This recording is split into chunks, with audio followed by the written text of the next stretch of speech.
The West Lake landfill that is burning in Bridgeton. St. Louis is on fire, and who cares? Well, the Coalition to Keep Us Safe cares. They are calling people, telling people that to keep it there. It's much safer to keep it there.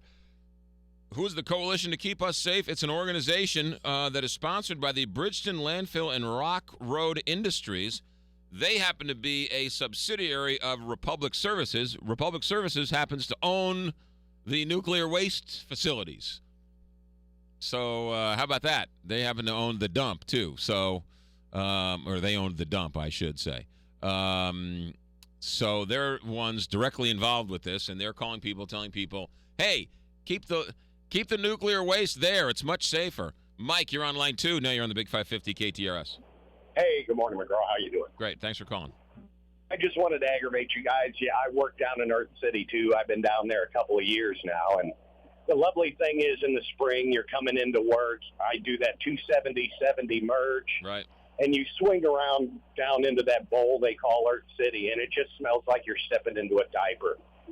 And once it's there, you can't roll your windows up. It's in your car. It's on you. And I've even told the manager, I love what I do, but our corporate office is on the East Coast. And I've told him, just call the guys one day. Tell them, find the stinkiest cafeteria dumpster you can find and just stick your head in it for the first 2 minutes of your day. That's all you got to do, and then you'll be where we are. And it's wretched. And it just, no matter what kind of mood you're in when you go to work, something like that hits you in the face, you're done. How long have you smelled this, Mike? Oh, I've been there 2 years now, and it's intermittent. There's days when you just don't know. You leave your windows down. It's a beautiful day. You're rolling into Earth City, and it's great. Right. And then the next day, it's the worst dumpster smell ever. Period. And it's one thing if it were a bad smell. It's another thing if every time you smelled, you say, "Oh yeah, that's the burning landfill next to a nuclear waste dump." Exactly. How many molecules of that? Just one molecule of radiation floating through that stink. Pardon me, but a fart is a fart. And if there's something floating in the air, you're getting it in your body. Mike, thanks for the phone call, Mike. I appreciate it. Bye. Remember, they were going to build a trough or dig a trough between the nuclear waste and the landfill so that the nuclear waste and the landfill, if it ever were to get that far, would never merge, right? So they almost like a firewall, if you will, or a fire break. While they were digging that trench, they realized that there was nuclear waste in that trench that they didn't know was there before. So every time they say, "Oh, no, the nuclear waste and the trash are separate," I don't believe them. Because every time they say something like that, then it comes out that there's nuclear waste where they didn't think it was. Line 1 is Steve. Steve, you're on the Big 550 KTRS. Good morning. I was just listening to the gentleman that worked in Earth City that's been over there a few years, talking about the smell in Earth City and how bad it is driving in. Mm-hmm. I've worked within the sight of this place for 38 years. Mm-hmm.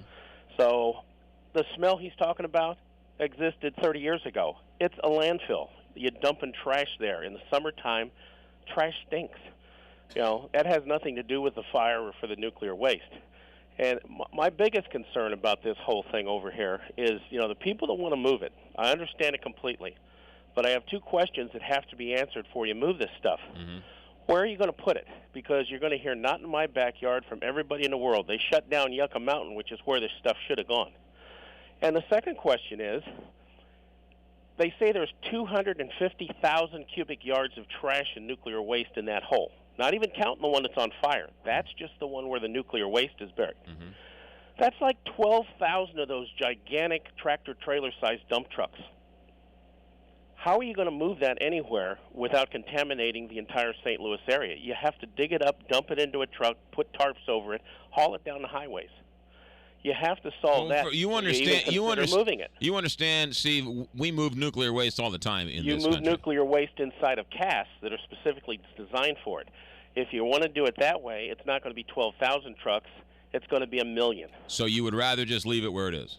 until you solve the problem of how you move it. I'm all in favor of moving it if we can. I mean, I've been sitting next to this thing, for 38 years since they moved it in from the airport when they extended the runway.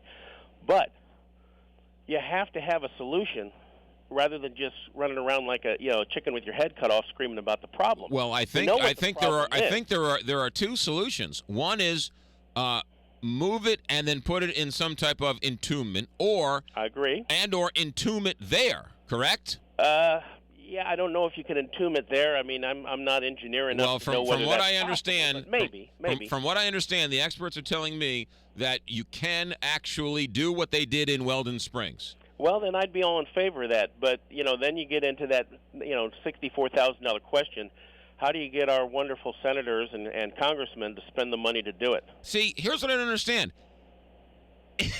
It's a nuclear waste site in the middle of town. Absolutely. If you can't get Republicans and Democrats to agree on that, then we might as well start over. But you missed one important fact, McGraw. What's that? It's not in the middle of their town. Granted, I understand that. And, I mean, that's where the rub comes, is that, they would rather just turn their back on the people of St. Louis and ignore them than to spend the money. I understand that. If it's a crime-ridden school, okay, not in my backyard, I get it. Yeah. But they understand you breathe the same air as the people in Bridgeton. Oh, absolutely. Right? Yeah. And the winds whip around, and so what's going on in South County is being smelled in St. Charles. Well, but the problem is that it's too easy to rationalize that it's them, not us. Well, all I know is... And I mean, I don't know. It'd be great if you could get them to move this stuff. Let's put it this way. I just don't see that it's ever going to happen. They're going to find some excuse not to spend the money. Let's put it this way. If Republic Services is spending money to call people to try and get them to want to keep it there, then I want to do the exact opposite of what Republic Services wants to do. Well, okay, but don't, you got to remember, Republic Services inherited this when they bought the place.